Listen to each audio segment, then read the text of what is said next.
ngayon pa nga lamang nagsisink in ang hiwalayan nila ay Idris Alas at Gerald Sibayan sa mga fans nito.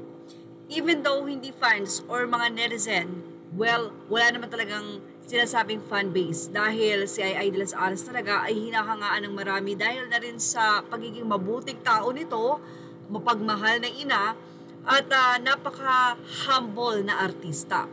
Kaya naman nung malaman ng mga netizen na hiniwalayan siya ng kanyang 10 years relationship with Gerald Sibayan na asawa na nga niya, marami ang nalungkot kay Idris Alas. Pero ganun pa man, may mga umintindi naman kay Gerald Sibayan. Ayon sa ilang mga netizen, binuhos ni Ay ang kanyang buhay, lakas at oras, panahon, pati ang kanyang pera ay halos maubos para matulungan itong si Gerald. Pinag-aral niya ito ng piloto, nakatapos. After silang magpakasal, nagpunta sila sa US upang doon ituloy ang kanilang pagiging mag-asawa hanggang sa nakakuha ng green card itong si Gerald Sibayan. At ilang mga taon nang lumipas, ay pag-uwi ni Ay dito, October, nakatanggap siya ng message kay Gerald Sibayan at sinabing hindi na ito masaya at gusto nga nitong magkaanak. Sa mga hindi po nakakaalam, 30 years po ang age gap nila Ay at Gerald Sibayan. Si Ay po ay 60 years old na, habang si Gerald Sibayan naman ay 30 years old. Ilang mga netizen ang nauunawaan ang kalagayan ni Gerald. Sa lagay ni Ay talagang hindi na sila magkakaanak. Pero noon pa man daw alam na ito ni Gerald Sibayan. Talaga bang ang balak niya ay iwanan itong si Ay?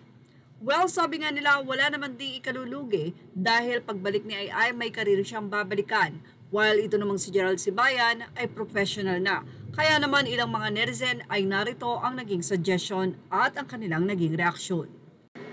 Say ng mga netizen, tama ka dyan Sisi, pwede mo namang bawiin yan in the first place. Alam niya na hindi mo siya mabibigyan ng anak. Why not wind of change? Siyempre nakuha na niya ang gusto niya, patanggal mo din ang license sa pagiging piloto para patas. Paliwanag naman ng isang netizen, sa pagkakaalam ko, wala nang right si Ay sa ex-husband na green card holder. Lalabas na allowed na ng US, immigration siya maging independent, especially divorce sila. Parang yung sinasabi na patanggalan siya ng rights sa licensed pilot green cards. As immigrant ay ang US immigration lang ang may karapatan doon.